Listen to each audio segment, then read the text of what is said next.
bênção, glória a Deus.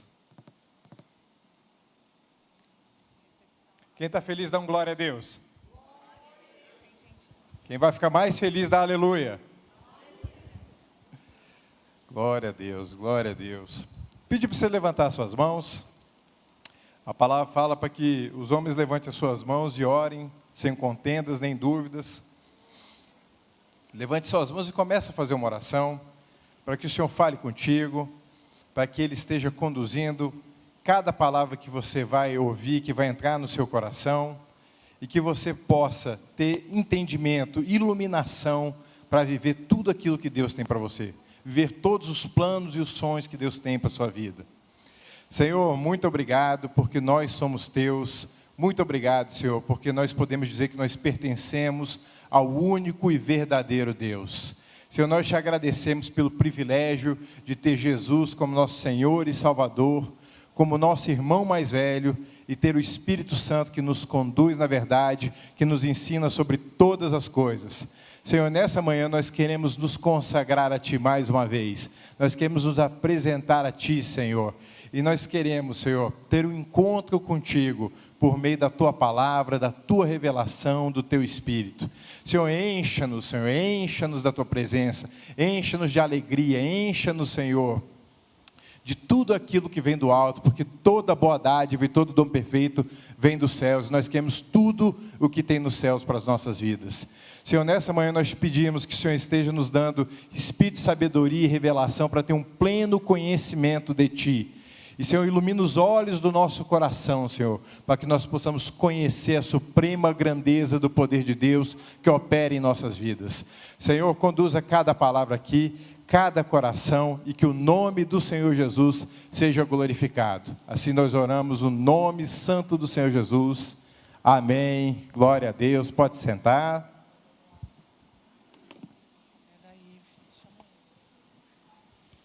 Bom dia, igreja, paz do Senhor, estamos de volta com muita alegria, muita expectativa para aquilo que Deus vai fazer nesses dias de ensino e de aprendizado, em nome de Jesus. Prepara o coração.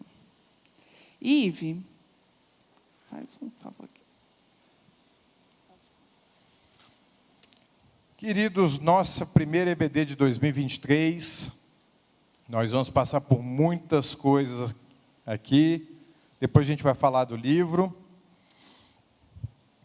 E hoje é uma aula introdutória, a gente vai começar falando da EBD, do propósito da EBD, de como que nós vamos estar conduzindo aqui a leitura desse livro. E depois a gente vai estar falando do livro mais especificamente, né? Então a gente vai passar por esses pontos aqui hoje. A importância da palavra, a origem da EBD, intencionalidade, compromisso, testemunho. Beber água é importante? É? Tá bom, lembre-se disso. Pode passar aqui.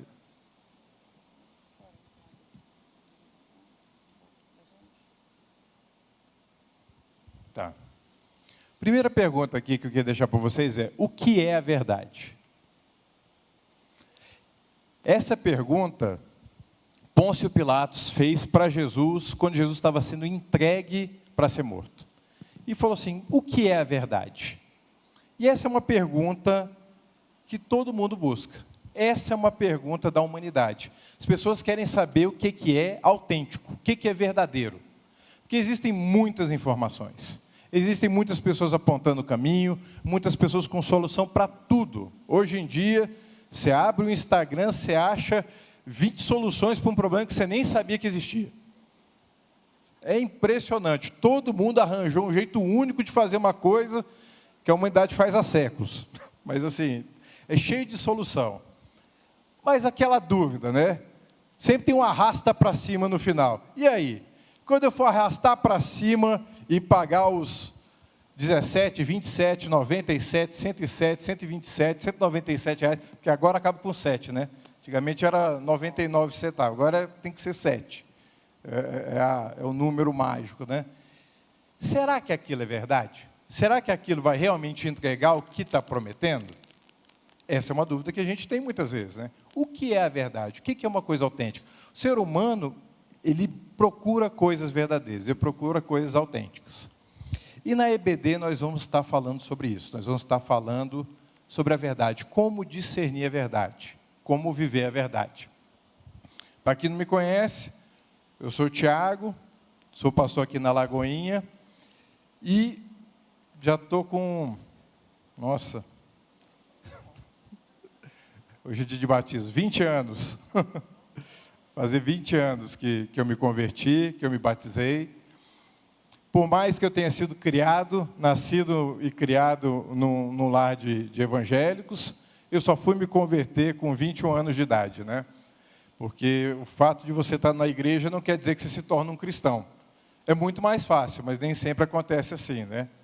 Porque filho de crente não é crentinho. Às vezes é cretino, né? Mas crentinho não é. E eu fui criado, eu sabia da importância de ler a palavra, e ia para a igreja todo domingo, na maioria das vezes arrastado pelos meus pais, mas eu nunca tinha lido a Bíblia toda, enquanto era um compromisso mais dos meus pais do que meu.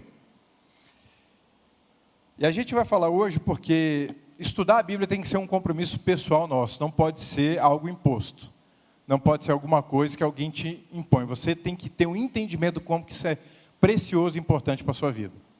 Se isso não for um compromisso seu, vai durar pouco tempo o seu plano de leitura da Bíblia. Você tem que entender e desejar isso. Quando você deseja a palavra de Deus, quando você busca o conhecimento da palavra de Deus mais do que o ouro, mais que pedras preciosas, aí sim você vai entender e vai ter a revelação do que Deus tem para a sua vida. Mas logo quando me converti, comecei a aprender, comecei a ler muito. Eu gostava de ler, mas eu não lia tanto. Depois que eu me converti, eu comecei a ter muito desejo de ler. E era uma coisa assim, fora do comum, sabe? Eu lia 3 livros, 4 livros numa semana, toda semana. Então, eu lia e eu lia tudo, sabe, que aparecia. Eu começava a ler e queria entender. E eu comecei a ver muitas vertentes diferentes que tem. Às vezes eu pegava um livro que era de uma linha, um outro livro que era de outra linha, eu nem sabia que existia esse tanto de linha, mas eu estava lendo, né? Eu falei assim, bem, tudo isso aqui está falando de Deus, deve ser tudo bom. Aí começou a gerar um pouco de confusão. Eu comecei a ver assim, parece que isso aqui está falando um pouco diferente do que aquele outro falou. Isso aqui também está diferente do que o outro disse. E aí, o que é a verdade? Qual que está certo, qual que não está? Aí eu parei para pensar, bem, se todos eles estão tirando esse conhecimento da Bíblia, eu tenho que conhecer a Bíblia para ter o meu ponto de vista. Parei de ler todos os livros e fui ler a Bíblia. Falei assim, só volto a ler um livro cristão que fala da palavra de Deus depois que eu, no mínimo, conhecer a palavra de Deus. Parei, fui ler a Bíblia. Acabei de ler a Bíblia inteira, falei assim, tá bom, beleza, agora vou voltar a ler os livros, porque pelo menos eu já tenho um panorama, uma noção geral do que está na palavra de Deus. E comecei a ler outros livros e continuei a ler a Bíblia. E é algo que eu recomendo. Tem muitas pregações, tem muitos cursos, tem muita coisa que fala sobre a Bíblia. Mas e você? Você já leu a Bíblia por você mesmo? É muito importante, porque se vier alguma coisa que talvez não seja bem o que está na palavra, se você não conhecer a palavra, você não vai ter nem critério para avaliar isso. E nós somos guiados pelo Espírito Santo, amém? Nós não somos guiados por gurus, por coaches, por mentores, por nada. Pessoas cheias do Espírito Santo, que têm conhecimento, podem nos auxiliar no processo, mas quem nos guia é só o Espírito Santo. E o Espírito Santo nos traz à memória aquilo que Jesus ensinou, e o que ele ensinou está na palavra. Se eu conheço a palavra, eu vou saber o que Jesus ensinou e o Espírito Santo vai me lembrar. Se eu não conheço a palavra, o Espírito Santo não vai poder me lembrar algo que eu não sei. Faz sentido? O quê? Pode voltar ao slide anterior. Bom, eu sou a Natália, sou esposa do Tiago, também... deixa eu só acabar aqui. Ele lembrou. Aí, pouco mais de um ano depois que eu me converti, eu fui servir como professor auxiliar de uma escola bíblica, e aconteceu do professor sair de férias. Aí eu fui dar aula. Eu fui dar aula por um grupo que assim, eram Eram 5 pessoas, sendo que 3 eram da mesma família. E a mãe obrigava a ir porque eles eram adolescentes. Então, era muita gente que não tinha muita opção de estar em outro lugar. E eu comecei a dar aula e eu vi que, poxa, esse negócio daí, gostei disso. E comecei a dar aula já pouco mais de um ano depois que eu me converti. E quanto mais eu dou aula, mais eu vejo que eu preciso aprender. Quanto mais eu me coloco na posição de professor, mais eu vejo que eu preciso ser aluno. Porque toda vez que eu ensino alguma coisa, eu vejo, poxa, eu não sei muito bem sobre o que eu estou falando. Aí eu tenho que estudar um pouco mais. E para a gente estar andando com Deus, a gente tem que ter essa sede de conhecer mais, esse desejo de sempre ser aluno. Uma pessoa que quer ensinar, ela antes de tudo tem que querer aprender. Porque a partir do momento que a pessoa acha que sabe, essa pessoa tem que parar de ensinar e voltar só a aprender. Porque ninguém sabe por completo. Então, é um prazer estar aqui com vocês. É algo que eu gosto muito. A gente tem uma alegria muito grande em ver as pessoas recebendo a palavra, vivendo a palavra e recebendo as bênçãos que Deus prometeu na palavra.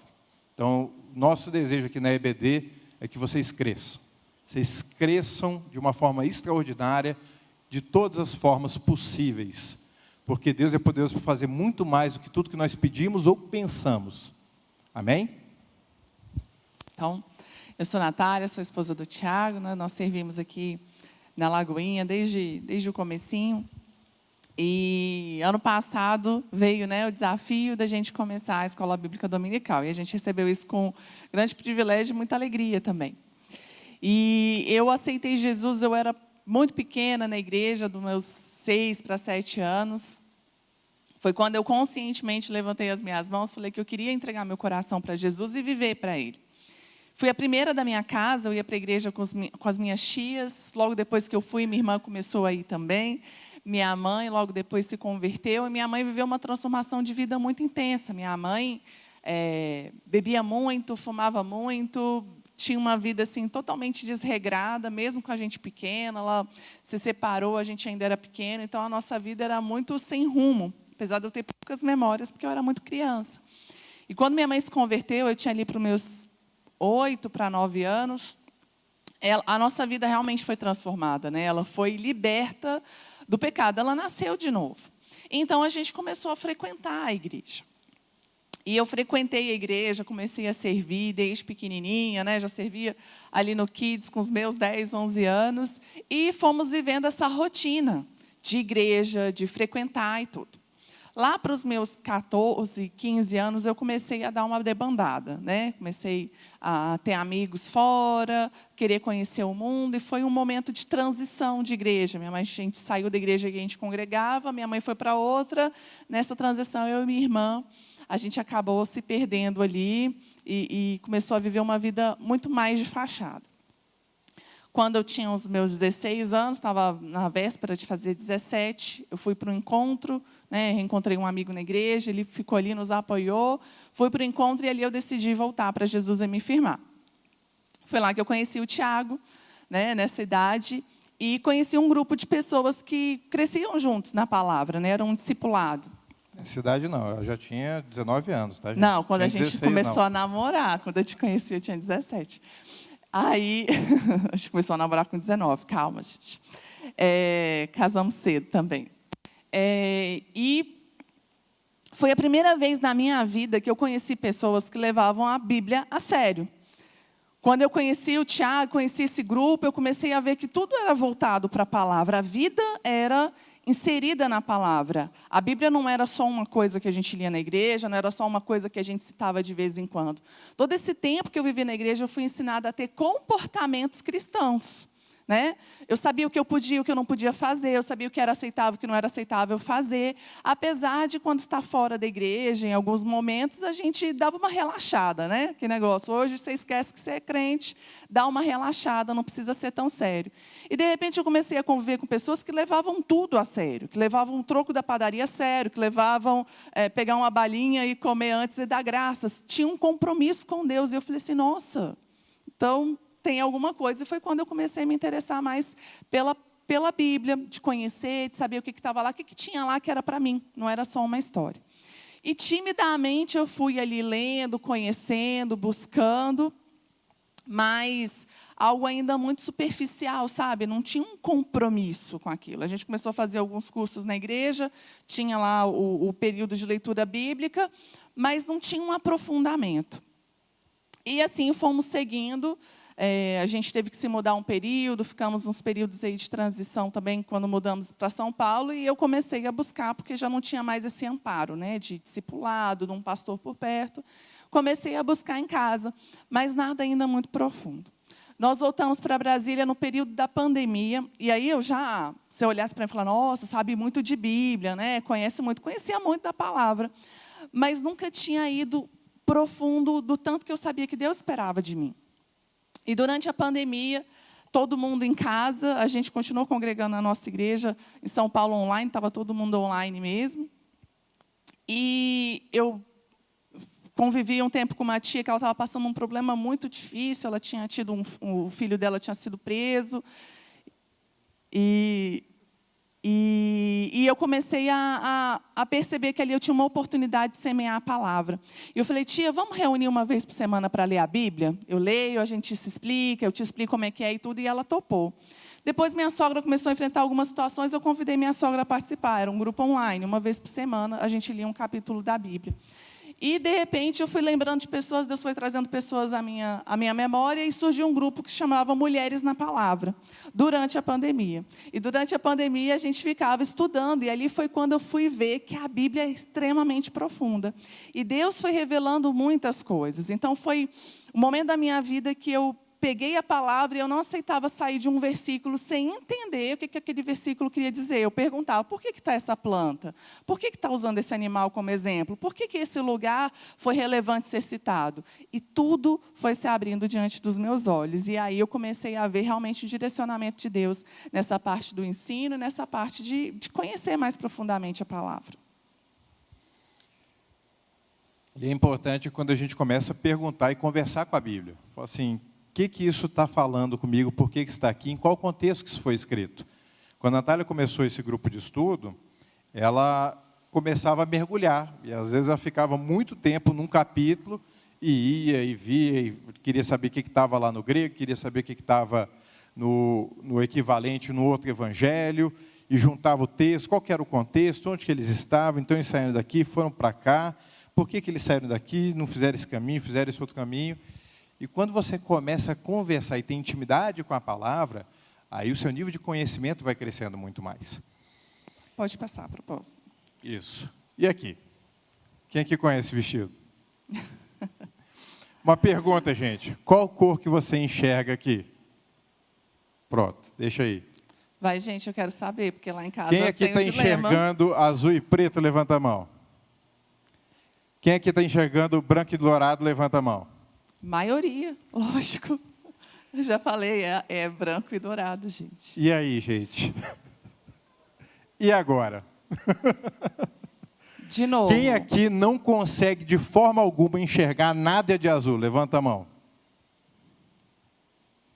Eu só enxergo azul ali na legenda. Vestido não tem nada de azul. Quem aqui consegue ver que isso aqui é azul? Bem, todo mundo, porque eu quero fazer esse teste aí para saber que não tem nenhum daltônico aqui, né? Se bem que não tem como confundir. Bem, não vou falar nada, não. Isso daqui já tem alguns anos que gerou uma polêmica, porque estava essa foto e as pessoas estavam vendo azul e preto, azul e uma cor escura, e outros estavam vendo branco e dourado. Eu falei assim, gente, não é verde com azul, não está confundindo rosa com vermelho, está confundindo quatro cores que aparentemente tem nada a ver uma com a outra, né? E quem quer saber? Quem quer saber qual que é? A verdade. Quem já sabe qual que é a cor verdadeira?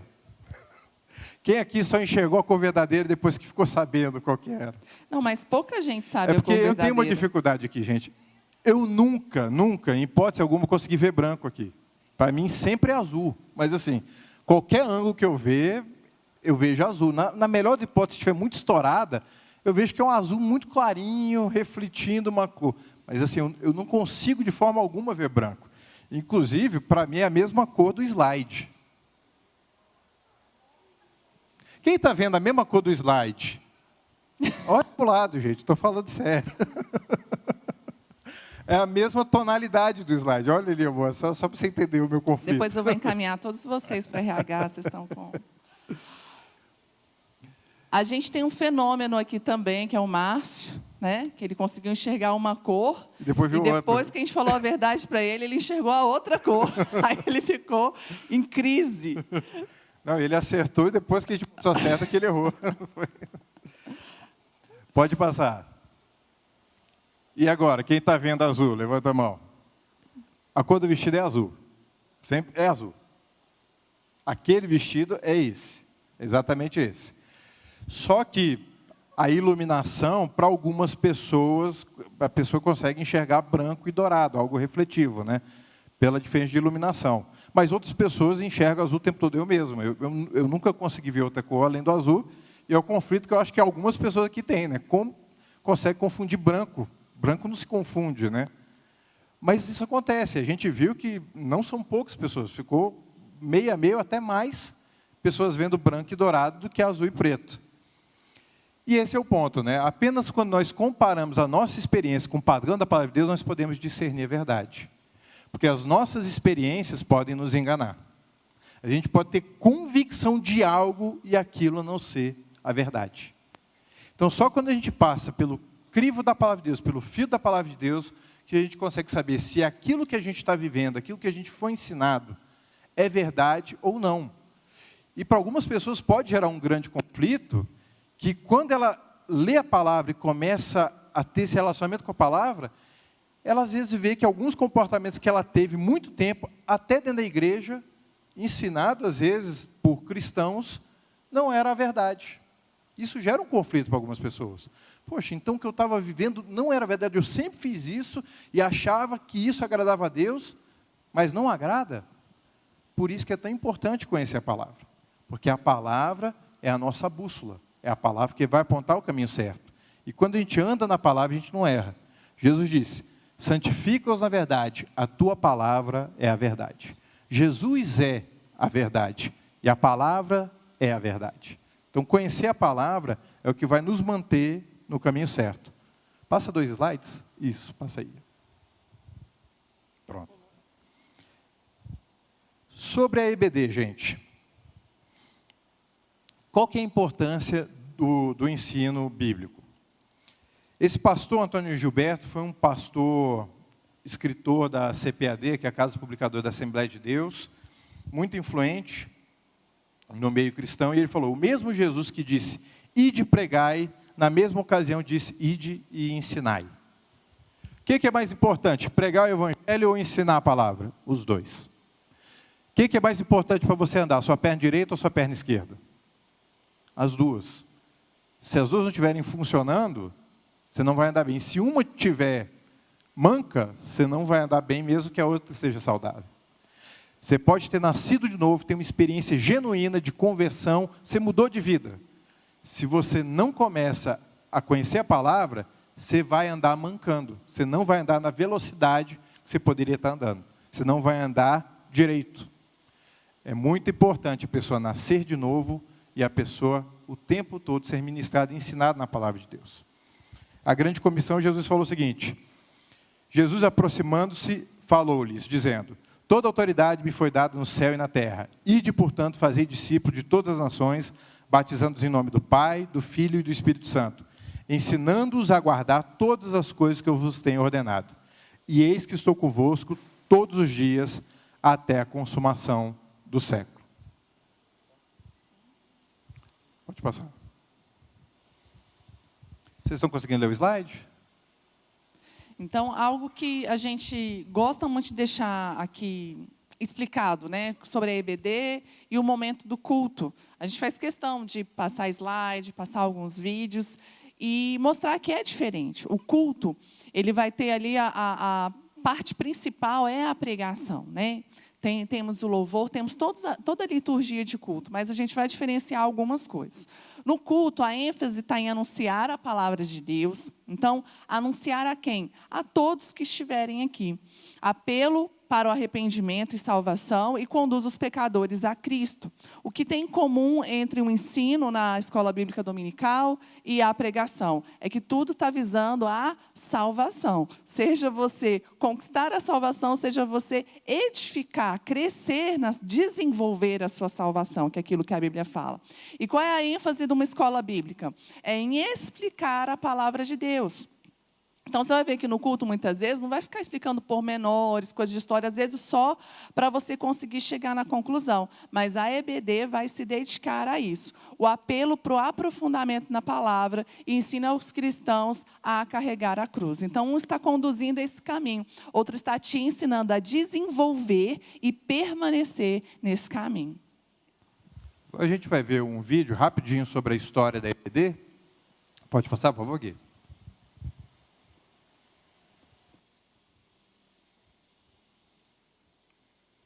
Pode aumentar.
Isso. Aproveitando, dizem que tudo começou ali com as crianças. O Spurgeon tem um livro que fala Pescadores de Crianças e mostra a importância de nós estarmos ensinando desde pequeninos. E não só aquilo que se entrega, né? Você recebe muito.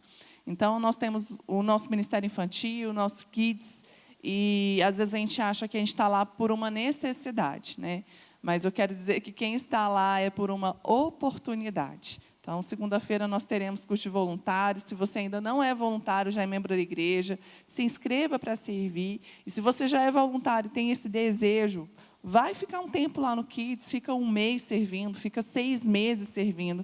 Vocês vão ver o tanto que Deus trabalha e transforma as nossas vidas através do Ministério com Crianças, do ensino. Queria que vocês abrissem a Bíblia em Efésios, no capítulo 4. A partir do versículo 11.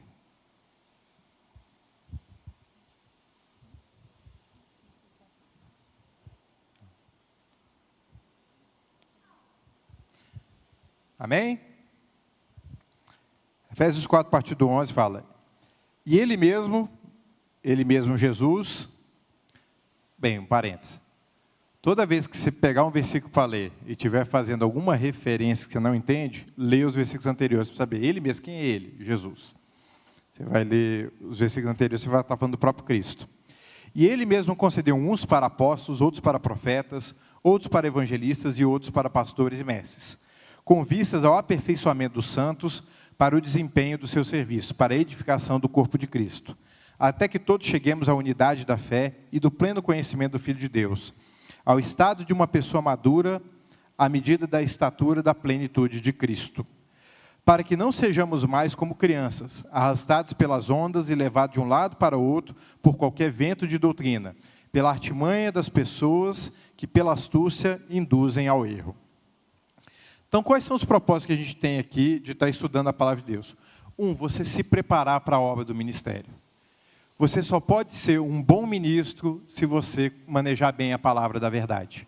Muitas pessoas podem ministrar, cantar, fazer várias coisas na igreja. Mas para você fazer isso bem, você tem que conhecer a palavra de Deus.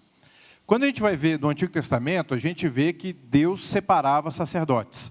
Algo que a gente vê que Deus ungia no Antigo Testamento os reis, os profetas e os sacerdotes. Só que tinham bons sacerdotes e tinham maus sacerdotes. O fato de ser sacerdote não é garantia de que seja um bom sacerdote. O fato de você servir não quer dizer que o serviço está sendo feito do jeito que Deus quer. Então, para que a gente preste um serviço, que a gente sirva no ministério da forma que agrada a Deus, a gente tem que conhecer a palavra de Deus. E edificação do corpo de Cristo. O propósito que um abençoe o outro. As pessoas podem receber muitas informações, hoje em dia mais ainda, né? No celular você consegue fazer um curso, você consegue fazer uma faculdade do celular hoje em dia. Só que a igreja não é apenas conhecimento. A igreja é você servir o próximo. E todo conhecimento que não serve para ajudar uma outra pessoa, é um conhecimento que não está sendo aplicado da forma correta. Então, conhecimento, se você tem muito conhecimento, você tem que passar isso para frente. Não adianta você reter, você só absorver. E outra, aí já vai para um outro extremo. Você não pode também querer saber tudo para começar a fazer, porque você nunca vai saber tudo. Então, o pouco que você sabe, já coloque em prática. É assim que você vai crescendo.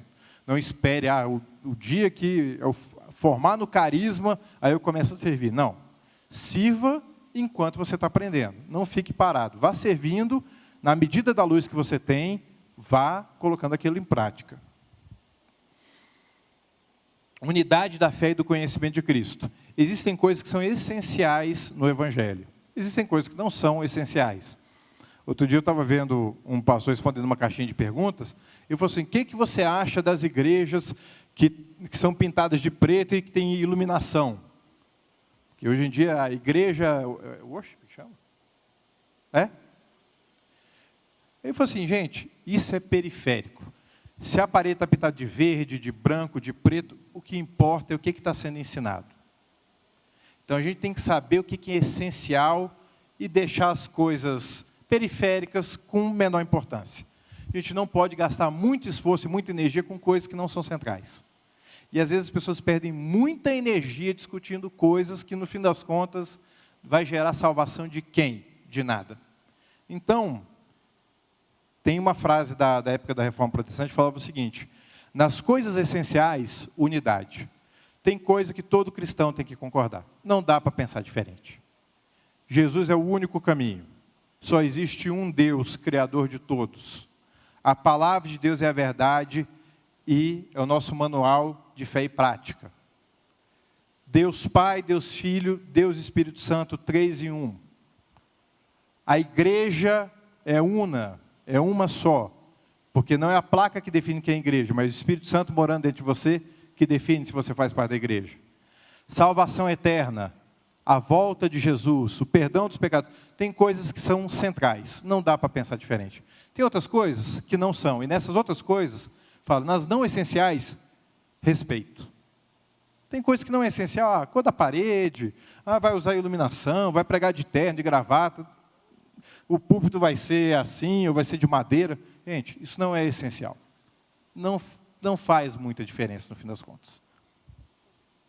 Mas em todas as coisas, amor. Em tudo, nós temos que andar em amor.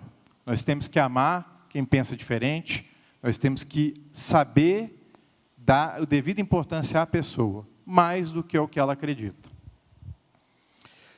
Depois, maturidade, para nós não sermos como criança. A criança tem uma fase, e é bonitinho quando a criança está na fase dela. Está engatinhando, começa a falar, está pegando tudo, está derrubando as coisas em casa, aí cresce, começa a andar, e você quer ver o desenvolvimento da criança.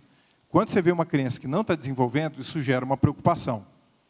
Da mesma forma, um cristão que não está desenvolvendo, isso tem que gerar uma preocupação.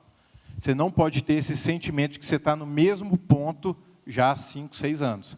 Você tem que sempre estar andando, você tem que sempre estar evoluindo. Não é para confundir isso com ativismo. Porque às vezes as pessoas são muito ativas, mas não quer dizer que estão sendo maduras. Maturidade tem a ver com você fazer da forma como Deus quer que você faça. Às vezes você pode até fazer menos, mas vai fazer da forma correta. Constância na fé. As pessoas se desviam por falta de alicerce bíblico. Porque às vezes elas colocam a perspectiva dela no homem e não em Deus. E ela se frustra. Quando ela vê um homem errando, ainda mais um homem ou uma mulher que é uma referência, ela se decepciona, acha que tudo é enganação. Se sente usada, se sente enganada. Gente, homem falha. Por isso que Jesus veio, porque os homens falham mesmo. E claro, a gente tem que confiar nas pessoas, temos que confiar nas pessoas, mas confiança absoluta só em Deus. Amém? Não é para nós sermos desconfiados com as pessoas, de forma alguma. Nós somos um povo de fé. Agora, confiança absoluta só em Deus. E identificar e rejeitar heresias. Isso, desde o primeiro século, é um problema na igreja. Sempre teve ensino errado. Eu costumo falar com a Natália, que às vezes eu vejo algumas pessoas falando, porque o problema é que hoje em dia as pessoas não estão buscando a Deus. O problema é que hoje em dia as pessoas estão buscando mais os bens materiais do que a presença de Deus. O problema é que hoje em dia as pessoas não estão... Gente, isso não é problema de hoje em dia, sempre foi problema. Você vai ver a Bíblia, você vai ver que esses problemas sempre existiram. Então, às vezes, as pessoas ficam chocadas, assim, nossa, hoje em dia a igreja não faz... Não, a igreja sempre teve esses problemas. Sempre. E a igreja, quando a gente fala, é a igreja universal. Cada congregação tem sua peculiaridade. É. A igreja universal. Eu sou a universal. Igreja universal. Igreja católica, igreja universal, quer dizer a igreja de todas as pessoas católicas, significa universal. Você sabia disso, né? Não quer dizer a igreja católica romana, e não estamos falando da igreja universal do reino de Deus. Igreja universal, igreja católica, é a reunião de todos os santos, é a igreja invisível. É a igreja de todos aqueles que receberam Jesus como Senhor e Salvador. Isso é a igreja universal. Assim, eu não falo de verdade porque está falando que eu estou falando que a outra não é, mas assim, essa que é o sentido de igreja universal, pronto. Não da denominação. Pronto, é isso. Só para deixar claro aqui. E a... Você está falando de identificar e rejeitar as heresias. Logo desse ponto. E, voltando aqui. Para a gente identificar... porque fica estranho, né? Identificar e rejeitar heresias. Quando a gente conhece a palavra de Deus, a gente começa a saber o que não está na palavra de Deus, a gente começa a ver que, opa, calma aí, isso aqui está levando para outro caminho. Um ensino que é centrado no ser humano, um ensino que deixa Deus à margem, coloca o reino de Deus como acessório, tem que ser rejeitado. O reino de Deus é central. Viver a vida de Deus é central. Não é brinde. A vida eterna não é um brinde que você vai ter depois de ter conquistado tudo aqui na terra. Você vai conquistar tudo e tal, e depois você ainda vai ter salvo. Não. Se tudo der errado, tudo já deu certo, porque eu tenho a vida eterna. Isso é o central. Amém? E pronto, pode passar. E aqui na EBD a gente vai ver que a revelação do propósito de Deus é progressiva ao longo da história.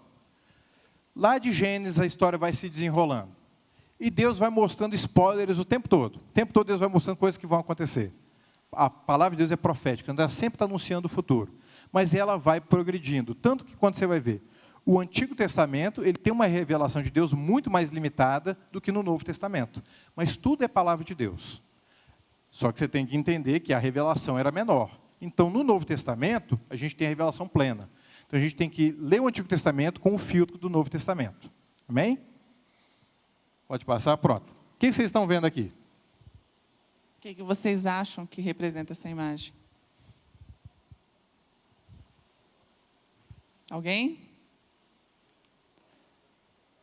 Jesus no trono e os anjos tocando.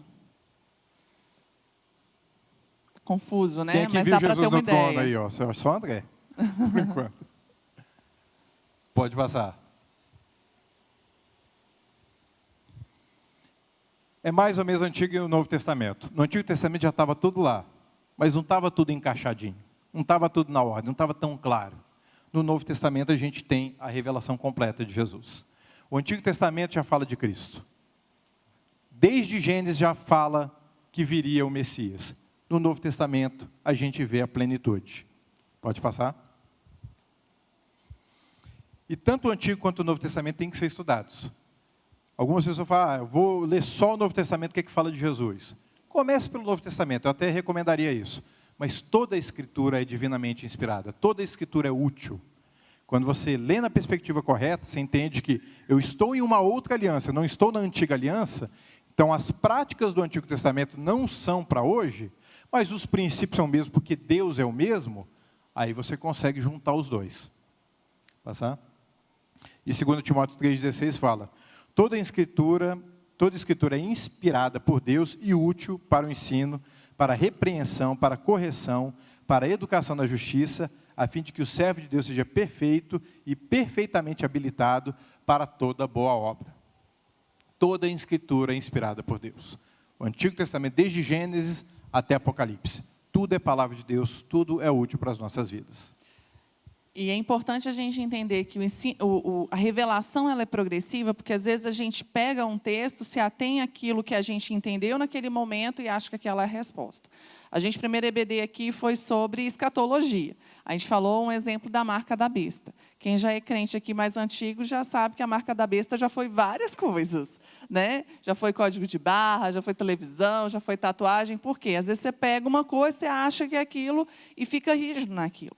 Por que os religiosos não reconheceram quem era Jesus? Porque eles estavam presos num padrão que eles criaram e acreditavam que era aquilo. Ele não ia ser pobre, ele não ia ser humilde, ele ia ser da casta ali dos importantes, ele ia ser alguém rico, porque ele ia ser rei. Só que o que Deus estava revelando sobre ser rei, não era rei desse mundo. Deus estava falando sobre governo, não era o governo desse mundo. Então, a gente precisa entender que Deus vai revelando o propósito dele aos poucos. E por isso que a gente precisa ser guiado pelo Espírito para ter esse discernimento. Aí no próximo slide a gente vai ver um exemplo disso. Jesus disse, vão aprender o que significa desejo misericórdia e não sacrifícios, pois eu não vim chamar justos, mas pecadores. Jesus aqui está fazendo uma menção de Oséias, no Antigo Testamento. E o versículo lá é, pois desejo misericórdia e não sacrifícios, conhecimento de Deus e não holocaustos. O que isso aqui está significando? A Bíblia, quem aqui já ouviu falar que é melhor obedecer do que sacrificar? Levanta a mão. A gente consegue entender isso no nosso contexto atual. Poxa, é muito melhor obedecer do que depois ralar, fazer sacrifício e tudo. Mas no contexto que foi escrito, para que servia o sacrifício no Antigo Testamento? Para perdoar pecado. Se você obedece, você não peca. Se você obedece, não precisa de sacrifício. Então é melhor obedecer, que você está andando na luz, do que pecar e precisar de sacrifício. Então, o conhecimento da Bíblia, a gente tem que juntar os dois lados. Jesus estava falando, vão aprender o que significa isso. E está falando para o Antigo Testamento. Jesus falava tudo que estava na lei e nos profetas. Se você vai ver quantos salmos Jesus citou, quantas vezes Jesus citou Moisés, quantas vezes Jesus citou Davi, porque ele é a manifestação da perfeita vontade de Deus. Jesus trouxe a revelação porque já estava predito no Antigo Testamento. Pode passar. E qual é o efeito da palavra de Deus nas nossas vidas? Abram aí em João 15, quem está com a Bíblia. A gente, inclusive, durante esses dias de EBD, nós gostaríamos muito que vocês trouxessem a Bíblia de papel. Tá bom? É muito legal a gente ter tecnologia. Não estou dando bronca em ninguém, tá, gente? Porque eu trago meu celular também no culto. Eu estou só falando para a gente ter esse hábito. É muito bom tecnologia, agilidade, a gente ter ali tudo na mão, mas não dispense sua Bíblia de papel. Não dispense em fazer sua leitura ali, em grifar, em ter isso, em saber manusear, porque isso também é muito importante, tá bom? João capítulo 15, a partir do versículo 1. Eu sou a videira e meu pai é o lavrador. Todo ramo que estando em mim não dá fruto, ele corta. Todo ramo que dá fruto, ele poda para que produza mais frutos. Vocês já estão limpos pela mensagem, pela palavra que eu lhes dei. João 15, do versículo 1 até o 3. Jesus vai fazendo, comparações, parábolas, e nesse texto ele está falando que é como se todos nós fizéssemos parte de um vinhedo, E nesse vinhedo nós tem as plantas, que somos nós. Deus é o lavrador. E Jesus, é a videira verdadeira. Nós somos os ramos dessa videira, dessa vinha. E Deus quem está cuidando dessa vinha. E Jesus falou o seguinte: quando você está conectado comigo, que estando em mim, dá fruto, o lavrador ele vem e poda. Para quê? Para que dê mais frutos ainda. Quem aqui é ligado nessas coisas, tem pelo menos um jardim em casa, sabe quanto que a poda é necessária. Meu sogro tinha um pé de carambola. E as carambolas boas só davam no lugar onde a gente não conseguia alcançar. Então, era o quê? Necessário a poda, para que a forma e o objetivo que a gente tinha em relação àquela planta se cumprisse. Mas, se não dá fruto, o que faz? Corta e lança fora. E qual é a diferença de uma poda e de um corte? É que no corte, você é totalmente desligado da videira. É um ramo que não tem mais jeito, morreu. Ele não está dando mais fruto, não está produzindo efeitos, corta e é lançado fora. Só que a poda também é um corte. A poda também é uma coisa que está tirando algo, só que continua te deixando conectado à planta. Você continua recebendo os nutrientes da planta. E, na prática real, sem ser nessa comparação, o que a poda significa? Ela vem para tirar os excessos da planta. Aquelas coisas que estão sugando os nutrientes da planta e estão deixando ela mais fraca. Ela vem para quê também? Tirar os galhos inúteis, regula o fluxo da seiva e ela também vai dar forma à planta. E a gente consegue ver como a palavra de Deus faz isso conosco. Quando nós somos expostos à palavra, nós somos expostos aos nossos erros, aos nossos pecados, aos nossos excessos. E tudo isso está tirando força para que a gente cresça de forma saudável diante do reino de Deus. Eu até coloquei entre parênteses ali o bonsai. Eu tenho uma tia que é bonsaísta, ela é a maior bonsaísta de Brasília. Então, ela tem muita experiência nisso. E eu aprendi com ela que, na verdade, o bonsai ele é uma planta como qualquer outra. O que faz diferença dele ser pequenininho é porque o tipo de poda que se faz nessa planta faz com que ele seja daquela forma. Não é uma planta de uma natureza diferente, não é uma semente diferente. Inclusive, o bonsai, quando ele dá um fruto, o fruto é do tamanho normal. Você tem um bonsai de figo, é uma plantinha pequenininha, e o figão lá, a jabuticaba, a amora, tudo é do tamanho normal, porque é a mesma planta. O que fez a diferença foi o tipo de poda. E a palavra de Deus, ela vai te formar, te deixar no tamanho, no lugar certo, com o objetivo que Deus tem na sua vida. Pode passar? Muitas vezes, na nossa caminhada cristã, a gente às vezes começa a querer fazer muitas coisas e vai qualquer coisa. Me coloca para estar servindo no Kids, me coloca para estar servindo no Centuriões, me coloca para estar servindo na EBD, me coloca para servir na mídia, e de repente a pessoa não consegue estar em todo lugar ao mesmo tempo. Aí, às vezes, começa a ter uma poda, para você se concentrar naquilo que é o seu chamado principal. É muito importante que a gente sirva para a gente até saber qual que é o nosso propósito. Ninguém vai descobrir o seu propósito sentado no banco. Você vai descobrir o seu propósito quando você está trabalhando. Quando você trabalha, aí você vai ver o que aquece seu coração. O que realmente te dá prazer e você se sai melhor. Então, você tem que fazer para descobrir o que você é bom em fazer. E algumas promessas para quem conhece a palavra de Deus. Lá em Josué 1:8 fala: não cesse de falar deste livro da lei. Pelo contrário, medita nele de dia e de noite, para que você tenha o cuidado de fazer segundo tudo que nele está escrito. Então você prosperará e será bem-sucedido. E João 15, continuando o capítulo que a gente leu, Se permanecerem em mim e as minhas palavras permanecerem em vocês, pedirão o que quiserem e lhes será feito. Porque quando você está em Cristo e as palavras dele em você, você vai saber o que e como pedir. E aí você vai ver o resultado das suas orações. Amém? E outra coisa, Parou aí? Agora a gente vai ver um vídeo rapidinho, tem que ser rapidinho mesmo, se bem que aqui é mais adiantado, né? A gente vai ver um vídeo rapidinho aqui sobre o efeito da palavra de Deus no cérebro humano. Talvez alguns de vocês já tenham visto isso. Pode rodar.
Pode passar. Já temos muitas respostas, né? Só uma pergunta, quem aqui trouxe a garrafinha de água?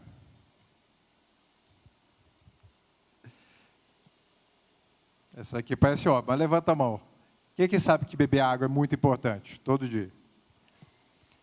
Quem aqui mesmo sabendo esquece de beber água? Eu levanto a minha. Então, gente, beber água é uma coisa que você tem que se disciplinar para fazer, mesmo sendo essencial para viver. Ninguém vive sem água. E você tem que se organizar, porque se deixar, você passa um dia sem beber água. Eu tenho uma coisa que eu sinto dor de cabeça quando eu bebo água. Eu nunca tenho dor de cabeça. Quando estou sentindo dor de cabeça, não bebi água. Aí o corpo mesmo já vai alertando, né? A mesma coisa, né? Aí eu vou atrás, bebo água, eu tomo 3 copos na hora. Podia ter tomado ao longo do dia, né? Mas tomo para pelo menos já dar aquela aliviada. Hoje em dia eu já estou bem mais regrado com água, já tenho tomado mais consistentemente. Ontem a gente estava terminando de revisar, fizemos tudo da água e eu comecei a passar muito mal, comi alguma coisa que não me fez bem. E aí, passando mal, o Thiago olhou para mim e falou assim, você bebeu água hoje? Aí eu, não, ele, nada? Eu falei, engraçado, né? Como a gente sabe, mas a disciplina em fazer é algo que tem que ser muito consciente. Isso. Então, aí que a gente vai dar algumas dicas para você beber mais água. 7 dicas, pega aí. Invista em uma garrafa de água. Outra, tem uma garrafinha por perto, não adianta você comprar e deixar em casa, tá bom? Então, invista, compra uma boa, que é prática, e traga. Ande com a sua garrafinha de água. Estabeleça as metas de água por períodos. Você não vai beber os 2 litros de água quando você acorda. Bebe 2 copos, depois bebe mais 2 para frente, aí depois da refeição, vai fazendo assim, né? Beba água ao acordar e ao se deitar. Coma frutas e vegetais que têm muita água. Coloque alarme no celular. Já colocou? Já viu aquele aviso? Beber água, aí aparece um negocinho assim, um pop-up, pronto. E água com gás ou aromatizada pode ser mais atrativa. Eu comecei a comprar garrafinha de água com gás, e vez ou outra, não toma água com gás, que no fim das contas é água também, pronto. Agora, a gente também vai passar aí para vocês 7 dicas para você ler mais a palavra de Deus. Pode passar. Aperta aí. Isso. Invista em uma Bíblia de estudo. Tem uma Bíblia sempre por perto também. Não adianta você comprar uma Bíblia e nunca ler. Gente, vocês passarem aqui no nosso achados perdido, tanto de Bíblia boa que tem, e o povo não volta para pegar. Isso me assusta. E eu não estou falando daqui. Todas as igrejas que eu passei até hoje é assim. Um monte de Bíblia empilhado, e cadê o povo para pegar essa Bíblia? Deve ter muitas outras em casa, é o que eu espero, né? Deve ter outras em casa que está lendo, mas tem umas Bíblias boas, muito boas. Eu falei, gente, essa daqui merecia estar sendo mais lida, né? Estabeleça metas de leitura por períodos. Vou ler 5 capítulos, vou ler 8 capítulos, vou ler 3 capítulos. Estabeleça metas. Vou ler 2 capítulos quando acordar, vou ler 1 na hora do almoço. Tem um momento melhor no fim do dia. Coloque metas para você estar lendo. Escute músicas e ministrações bíblicas que falem da palavra de Deus, porque isso vai o tempo todo te conectar à palavra. Coloque alarme no celular e no aplicativo. Tem aplicativo, o Glorify, o Holy Bible, que às vezes vai lá e mostra, já leu a Bíblia hoje? Abra o aplicativo. E outra, tradução atualizada da Bíblia pode ser mais atrativa. Às vezes a pessoa pega uma tradução que ela não consegue entender o próprio português. Isso atrapalha, gente. Então, pegue uma tradução que você se familiariza. Opa, gostei dessa daqui, entendi tudo que está escrito. Siga ela. É bom, o importante é você ler a palavra. Depois você lê outra tradução. Entenda, você vai ler a Bíblia até Jesus voltar, amém? Então você pode ler várias traduções. Começa com uma e depois você lê outra. Depois você lê uma mais erudita, uma de 1720, se você quiser, uma mais rebuscada. Mas leia. Eu costumo recomendar a NVI, que é uma Bíblia muito boa, é uma Bíblia moderna e é bem fiel. Tem a NVT, mais recente, que nova versão transformadora. NVI é a nova versão internacional. Tem a NAA também, que é muito boa, que é a Nova Almeida atualizada. Pegue uma Bíblia, uma tradução que você se identifica e leia. Amém? Teve uma irmã que ela falou outro dia, comprei uma Bíblia para o meu filho, gostei da tradução, estou lendo nela. Amém, lê. Pronto, ela gostou, não me identifiquei. Pronto, começou a leitura dela na Bíblia do filho. Não tem problema algum. É tudo a palavra de Deus.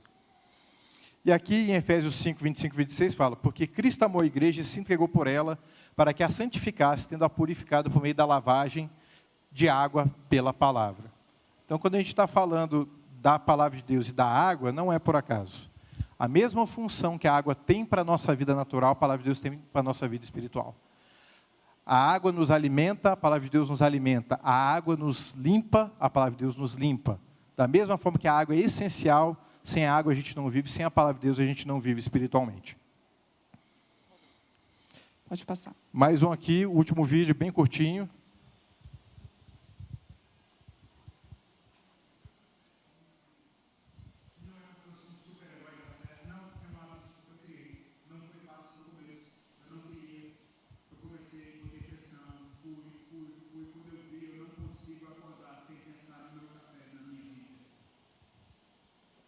Então, todos os meus dias começam com a palavra de Deus. Então, eu vou passar o dia inteiro florescendo. Porque aquele momento na presença desse dia. Tem gente que é com música, tem gente que é com oração, tem gente que é com tudo isso junto. E sabe o que, cara? O Deus do secreto é quem te convida para esse lugar. Amém.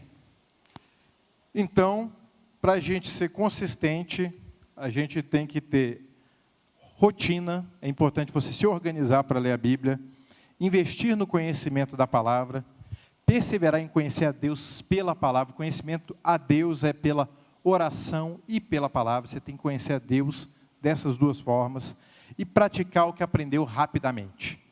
Quando você aprende uma coisa, obedeça rápido, porque senão o inimigo vai tentar roubar essa semente. Se você não coloca em prática, não aduba essa terra para produzir fruto, tem uma grande chance dessa semente ser roubada. Então, se ouviu algo, falou contigo, coloque em prática rápido. Sempre que Deus te entregar um conhecimento novo, uma palavra nova, Ele vai te dar muito rápido uma oportunidade de se aplicar aquilo. Quem já percebeu isso? Você ouve sobre perdão, rapidamente você tem a oportunidade de aplicar.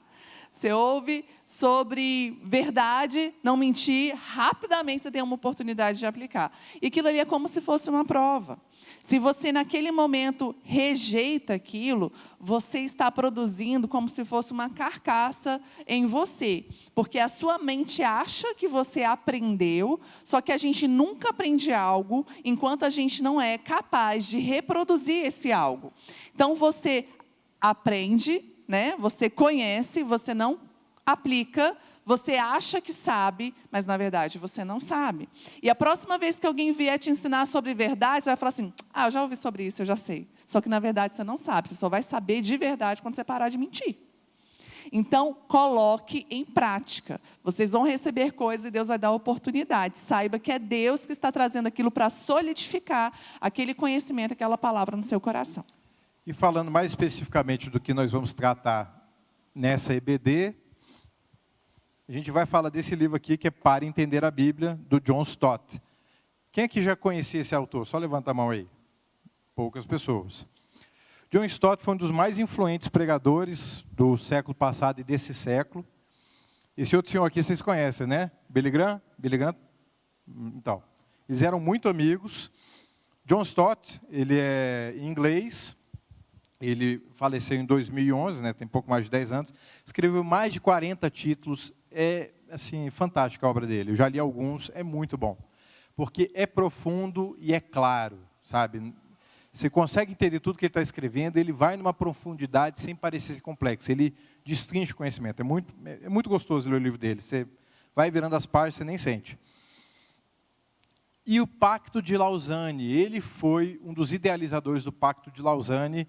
O Pacto de Lausanne foi uma convenção com mais de 150 nações lá na Suíça, na cidade de Lausanne, que eles definiram padrões cristãos para o evangelismo mundial. E tem até uma frase que é bem famosa, que é todo o evangelho para o mundo todo.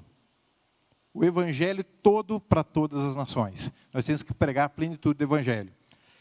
Quando você lê o Pacto de Lausanne, você vê uma cartilha do que é o cristianismo. É tremendo. Inclusive, vai ser um dever de casa. Billy Graham falou do John Stott. Era o mais respeitável clérigo do mundo à época, né? Billy Graham tinha o John Stott em altíssimo respeito. E o John Stott tem uma característica, ele nunca se casou para se dedicar ao seu chamado ministerial.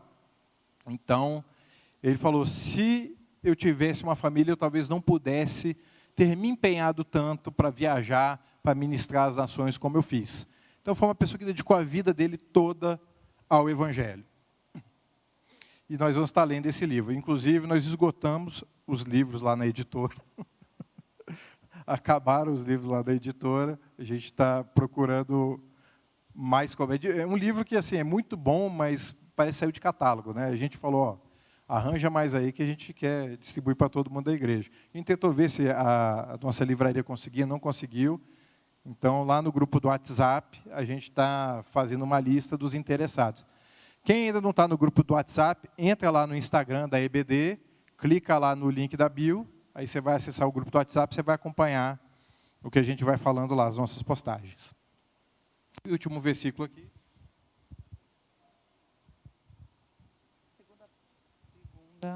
2 Pedro 3, 17 e 18. Cresçam, porém, na graça e no conhecimento do nosso Senhor e Salvador Jesus Cristo. A Ele seja a glória, agora e para sempre. Amém. A vontade de Deus é de ter filhos maduros. Então, nós crescemos no conhecimento de quem Deus é e do que a palavra de Deus revela a nós. Nosso principal objetivo nessa primeira aula de 2023 é que vocês, inspirar vocês a buscar, a serem intencionais nessa busca, nessa dedicação. Hoje, talvez você tenha acordado empolgado, porque foi o primeiro dia de EBD, né? Tinha tempo que não tinha, férias, e foi legal estar aqui. De repente, você chegou um pouquinho atrasado, mas veio. Mas vai ter dias que talvez você queira, a cama te chame.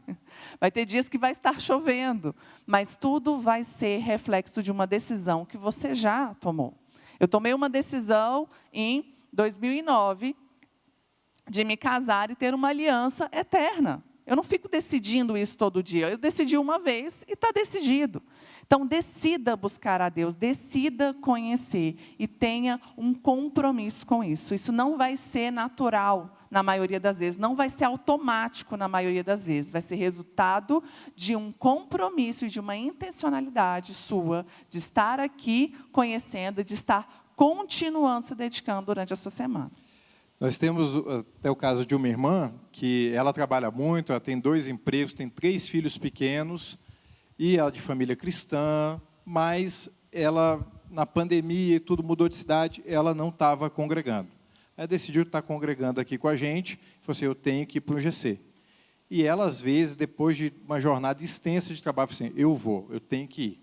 Meus filhos têm que estar nesse ambiente, meu marido tem que estar nesse ambiente, eu tenho que estar nesse ambiente. Ela decidiu ir. E começou. E ela falou assim, olha, é sempre bom quando a gente vem, mas às vezes para vir é difícil. Às vezes para vir é cansativo, tem confusão, tem atraso, sei lá o que, mas eu vou de um jeito ou de outro, nem que eu chegue mais tarde. E ela começou a ver uma transformação no marido dela, na família dela. A família dela toda começou a vir para a igreja. O marido decidiu estar andando com Cristo, vai se batizar, porque ela falou, eu vou de um jeito ou de outro. Então, é uma decisão, é um compromisso, é uma aliança. Não depende do sentimento. Quando a gente está empolgado é bom, mas se não estiver empolgado, lembra do vestido azul. Os nossos sentimentos nos enganam. Os nossos sentimentos, às vezes, vão nos sabotar. Por isso que a gente tem que subjugar nosso corpo para a gente estar servindo plenamente a vontade de Deus. Amém? A gente estendeu um pouquinho mais por causa toda essa introdução. Daqui a pouco a gente vai começar o nosso culto. Dever de casa para todos. Ganharão prêmios quem cumprir a lição de casa. Ler o Pacto de Lausanne, você vai achar isso no Google com muita facilidade. E a gente vai abrir a caixinha de perguntas no nosso Instagram. Nós queremos que vocês enviem perguntas lá, ok? O Pacto de Lausanne, a gente vai mandar o PDF no grupo do WhatsApp. Sim. Então, pode ficar de pé. Vamos orar. Senhor, no nome de Jesus, nós queremos te agradecer por estarmos de volta, Senhor, e por estarmos aqui aprendendo e ouvindo mais de quem Tu és, da Tua palavra e do propósito que o Senhor tem para as nossas vidas, Senhor. Coloca, Senhor, um firme fundamento, um firme propósito dentro de cada coração, para que nós possamos crescer, amadurecer, avançar no Teu reino, Senhor, e fazer tudo aquilo que o Senhor tem preparado para nós, no nome de Jesus. Amém.